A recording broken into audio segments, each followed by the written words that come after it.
Who were you in high school? I was troubled. I was a kid. I had learning disability.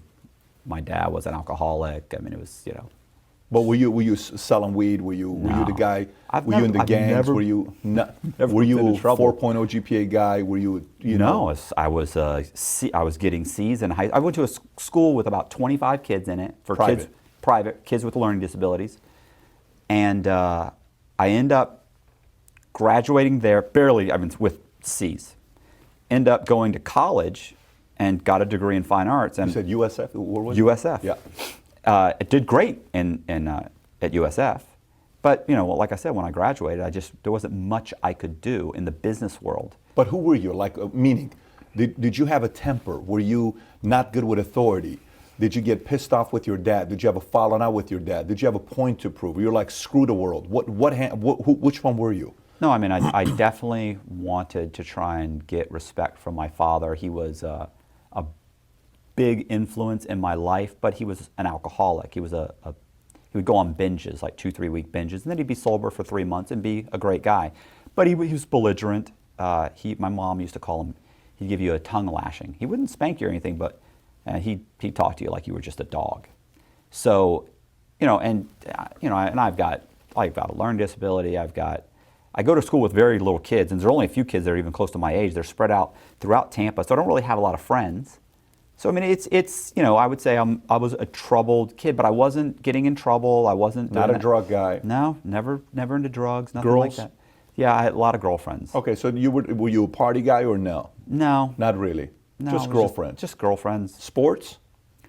I'm 5'6". That's not a lot. Not Baseball, second base. There's no sports at the school. It's got Okay, 25 kids. I got it. And movies, music. What's your inspiration? Like, what are you reading? Are you a? I'm not reading anything. I've got a learning disability. I'm watching TV. I'm watching movies. What are you Lots watching? of movies. At that age, what am I watching? Gosh. I'm just curious. Like, what stuck with you? Like, what inspired you? Are you a Rocky guy? Are you a, Godfather guy? Are you? No, I mean, I definitely have seen all the Godfathers. Obviously, who hasn't? Was there a character like, man, I like this guy because this guy gets away with everything? Was there something? I would say all of that. I'd say happened when I was older. It became crime movies. I loved, The Score. I loved. Sick movie. Huh? Great It's a movie. great movie. Yeah. Yeah. Matchstick Men. Catch Me If You Can. The Heist. Grifters. I mean, those types of movies. I got it. Love This makes those, sense. Love those movies. Were you a what was that? The story of Hughes. Were you a Howard Hughes guy or no? Oh, I did see the movie, and But were you a fan of his or no? only from what I saw from the movies. Okay. So Catch Me If You Can. I mean, that's a sick story. To Yeah, be yeah, a true story, and eventually FBI hires him to help him catch the guys. Right. When you watch that, where you're like, wow, this guy can get away with anything. This guy, he was amazing. It was an amazing So story. to you, he was an amazing story. Yeah. How old were you the absolutely. first time you watched that? How old was I? Was I in my 20s? Would I 20s have been when in you my saw that. 20s? Yeah. So was there a screw the bank? They already have so much money. I don't give a shit about the bank. Was it, the hell with these, people that are doing countrywide? They're already screwing people anyway. So what's wrong with me making some money? What was there any of that or no? You're just kind of like, I'm just trying to make money to have fun. I want to say it's a combination. I listen, no scruples at all about taking money from the bank. I had no problem. I didn't see that. Saw it as an institutional crime. I didn't see it as hurting anybody. And there are people that will drastically disagree. But what I stole, I felt like was a pittance. So I had no problem at all with it. And listen, like I said, to be honest, it's a huge thrill, and it absolutely made me feel like I mentioned this too. Sorry, in the book I was talk about you feel like James Bond. You walk into the bank and you provide them with fake ID, Social Security card, fake W-2s, fake pay stubs, and they're calling you Mr. Black the entire time, and then they cut you a check for $250,000 and you walk out of the bank and they thank you for being a great customer. I mean, that's 007 stuff. I mean, you feel amazing. I'm walking, I've got fake passports. I'm walking through customs. Mr. Carter, Mr. So-and-so, and they're looking at my document. These are issued by the U.S. State Department. I'm going in and out of the country with different passports. So it's an amazing feeling. Is the thrill of getting away, or is the thrill of making them look like an idiot? I think it's getting away with. It's definitely getting Okay. away with because I'm not around for anybody to look bad. So it's getting away with it. And this is the thing about the money too, is that I'm not a flashy guy. Like I never had a Lamborghini. Wasn't driving a Porsche. I'm driving a $40,000 or $50,000 sports car, and I'm perfectly happy. I'm not flashy. Didn't want a bunch of attention. I want a pretty girlfriend and a decent vehicle, and that's it. Even when I have $1 million in the bank, I'm driving a $50,000, $60,000 truck. I'm not trying to drive a Ferrari.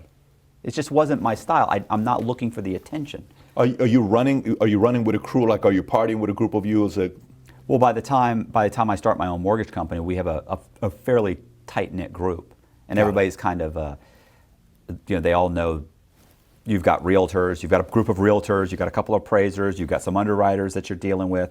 I bought an underwriter, he wanted, what did he want? We were giving him $200-$300 every time a loan went through. We ended up giving him, he worked for United Capital Lending, I think. I got him a compressor, like it was a gay guy. It was a silver compressor with like red interior. I thought it looked horrible.